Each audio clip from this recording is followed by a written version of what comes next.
Two 81-year-old women are proving to the world that you can experience adventure at any age. Ellie Hamby and Sandy Hazelip have been best friends for over 20 years and So just cute. finished. I know, isn't this amazing? We love this story here at Morning in America.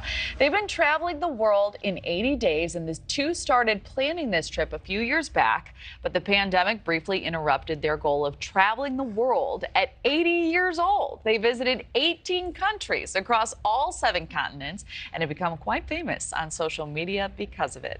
Ellie and Sandy join us live from Texas. Hey, good morning. We're so happy that you're here. Good morning. Good morning. So, okay, Ellie, who came up with this idea, traveling the world in 80 days? Sandy came up with the idea. All right, excellent. So, I'm sorry, Sandy, let me follow up here. You started this in January, visiting the beaches of Bali, deserts of Egypt, even the Taj Mahal. So where was your first stop? Our first stop was Antarctica. Oh, my goodness. You had to get Antarctica out of the way, right? Like, it's tough to get there. There's nowhere else to go. It's like you got to start there or end there, right? Right. So, what were your favorites? Well, we had lots of favorites. In fact, every country there was something great about it. We loved every place we went. But to me, Easter Island, the Moai, that magnificent, mysterious statues was just a phenomenal place to visit. What inspired your vigor to do this at your age? I mean, some people think, oh, I'm, living my retirement years. I'm going to kick back and relax. But you are on planes, traveling the world. So what was the impetus for this, and why are you excited to do this? Well, first of all, we're not retired. We both still work. Oh, Second, we had made some fun trips in the past. And so about 4 or 5 years before we were going to turn 80, I just mentioned one day, Ellie, wouldn't it be fun to go around the world in 80 days at age 80? So Ellie's eyes got big and we started the plans. So Ellie, we're looking at video of you getting.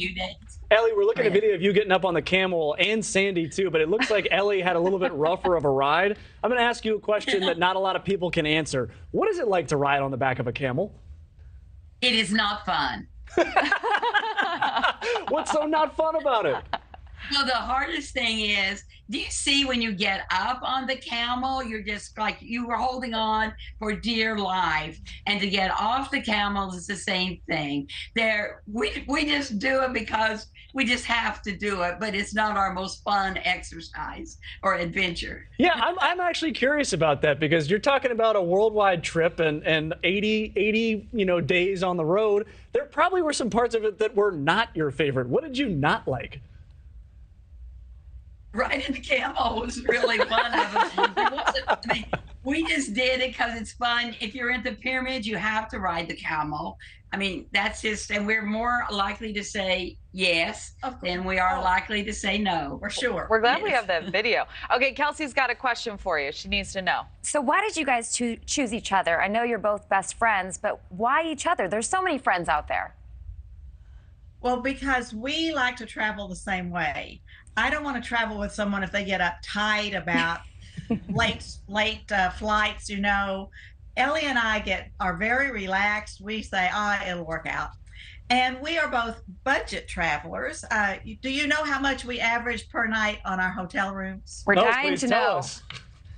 We average $29 a person per night for our hotel. So that's quite a budget traveling. Correct me if I'm wrong, but you seem more proud about how much money you saved than all of your world travels. We are very happy about that. Well, we couldn't afford it any other way. So that's why we do the budget. And actually, we meet more people, have more fun experiences, budget travel, than we do the big 5-star traveling. Well, we love you guys. Thank you so much for joining us. Ellie and Sandy, thank you so much. Thank you for watching. Go to newsnationnow.com to find News Nation on your television provider. And don't forget to click the red subscribe button below to get more of News Nation's fact-driven, unbiased coverage.